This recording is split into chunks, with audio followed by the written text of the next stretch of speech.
మీరు చేస్తున్న బిజినెస్ 10 మందికి తెలియజేయాలి అనుకుంటున్నారా? అయితే డోంట్ వరీ, ఇప్పుడు సుమన్ టీవీ ఆ బాధ్యతను తీసుకుంటుంది. మీ పూర్తి బిజినెస్ డీటెయిల్స్ తో కింద స్క్రోల్ అవుతున్న నంబర్స్ కి కాల్ చేయండి. నమస్తే, నేను బిందు. ఇవాళ నాతో పాటు ఉన్నారు astrologer doctor why Yogananda Sharma గారు. ఆయన అడిగి ఎన్నో విషయాలను తెలుసుకునే ప్రయత్నం చేద్దాం. నమస్తే గురుగారు. నమస్కారం అమ్మా. గురుగారు, ఇవాళ ఉన్న పరిస్థితిని బట్టి చూస్తే చాలా మంది ఆర్థిక ఇబ్బందులతో సతమతం అవుతున్నారు, ఇబ్బందులు పడుతూ ఉన్నారు. మరి దానికి సంబంధించి ఆ ఆర్థిక పరిస్థితి నుండి బయటపడడానికి తేలికమైన నివారణ చర్యలు ఏమైనా ఉన్నాయా? ఉంటే అవేమిటి?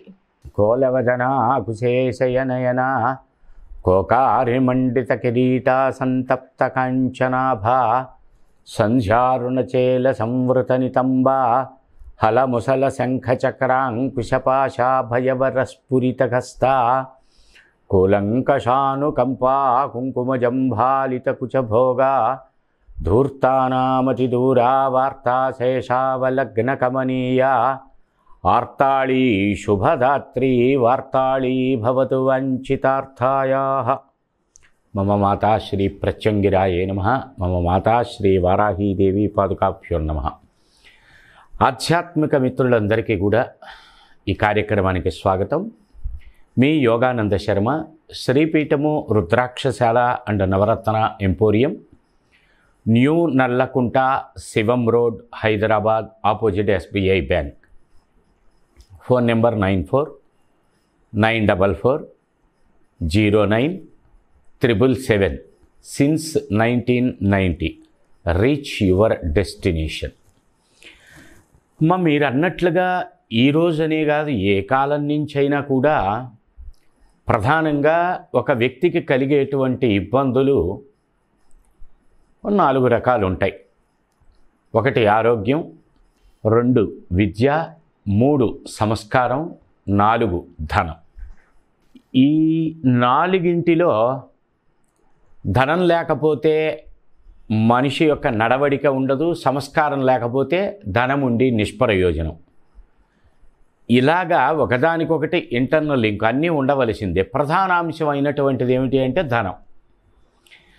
ఈ ధనం రాకపోవటానికి అనేక కారణాలు ఉంటాయి. 1 పూర్వజన్మాంతర సముపార్జిత కర్మఫలం, 2 ఆలోచన ప్రణాళిక నడవడిక, 3 జాతక భాగంలో ఉన్నటువంటి యోగావయోగాలు, 4 సాధన. ఈ 4వది సాధన అనేది తీసి పక్కన పెడితే ఈ మొదటి 3 నివారణలకు అనుగుణంగా మార్పు చెందేటువంటివి. అంటే పూర్వజన్మాంతర దోషాలు ఉంటే వాటికి తగిన నివారణలు ఉంటాయి. అలాగే జాతకంలో ధనయోగములు లేకపోతే వాటిని పెంపొందింపజేసుకుంటే మార్గములు ఉంటాయి.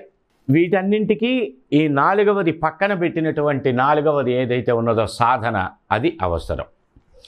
అది వ్యక్తిగత సాధన, ఆధ్యాత్మిక సాధన 2 కలగాపులగంగా ఉండాలి. కేవలం దైవాధ్యానం ద్వారా నేను పొద్దునుంచి రాత్రి వరకు ఆ పూజలు పునస్కారాలు చేస్తూనే కూర్చుంటాను, ధనం దానంతట అది రావాలి అని సాధన లేకపోతే నడవదు. దైవ ప్రయత్నం అవసరం లేదు, కేవలం సాధన గట్టిగా ఉంటే చాలు అంటే ప్రయోజనం ఉండదు. దైవారాధనతో పాటు సాధన ఉండాలి, ఆ సాధనకి దైవారాధన తోడవ్వాలి. అప్పుడే మనిషి పొందవలసినటువంటి సంపూర్ణ ఫలాలు పొందగలిగే అవకాశాలు ఉంటాయి.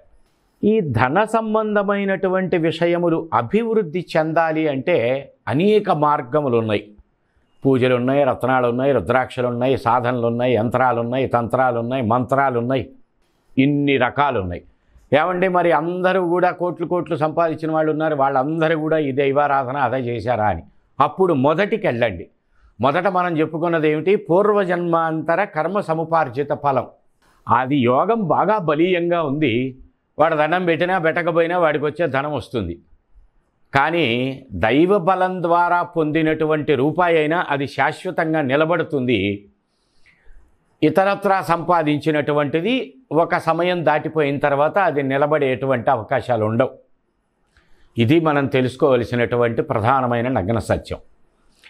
ఇందులో తేలికపాటివి అంటే మరకత గణపతి అని ఉంటుంది.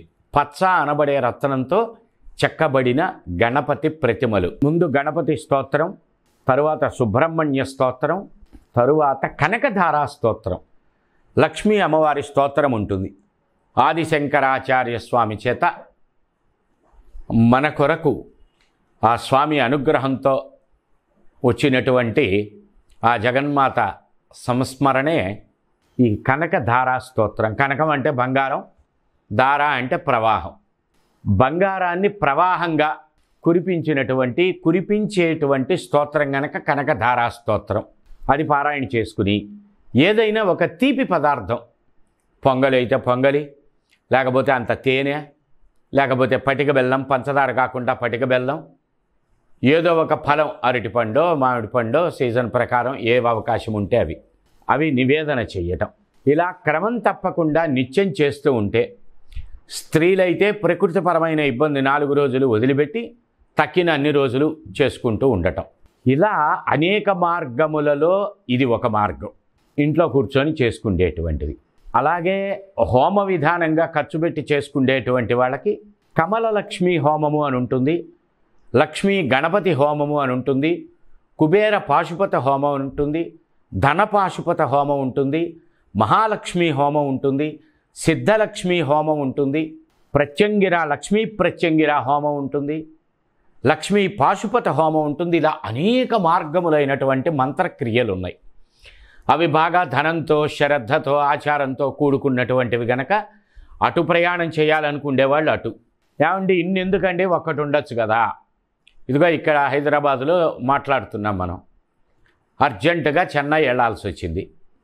ట్రైన్లో వెళ్ళొచ్చు, బస్సులో వెళ్ళొచ్చు, కారులో వెళ్ళొచ్చు, స్కూటర్ మీద వెళ్ళొచ్చు, ఆటో మీద వెళ్ళొచ్చు, నడిచి వెళ్ళొచ్చు.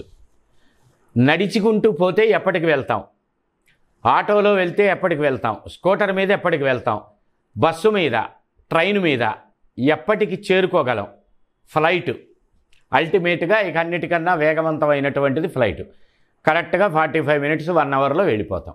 ఇదే నడుచుకుంటూ పోతే వారం రోజులు పట్టింది, ఫ్లైట్లో వెళ్తే గంటలో పట్టింది. గబాగబా మన పని చూసుకుంటాం, మళ్ళీ మన స్థానానికి మనం ఇమీడియట్గా గంటలో తిరిగి రావడానికి అవకాశములు ఉంటాయి. అదే నడుచుకుంటూ వెళ్ళి నడుచుకుంటూ వస్తే నెల రోజులు అడ్డం పడాల్సి వస్తుంది, కాళ్ళు వాచి, రొప్పు వచ్చి, ఆయాసం వచ్చి. ఎట్టా అయినా చెన్నై చేరుకుంటాం. వెళ్ళే విధానం అలాగే ఈ దీపారాధనలు, పూజలు నిత్యం చేసుకుంటూ వెళ్తే ఒక్కొక్కరు రిజల్ట్ వచ్చుకుంటూ కొంతకాలం అయ్యేసరికి ఆ మంత్రం సిద్ధింపబడి సత్ఫలితములు వేగంగా రావడానికి అవకాశం ఉంటుంది. అదే హోమము అంటే వేదం ఏం చెప్తున్నది? అగ్నిముఖా వై దేవా అని.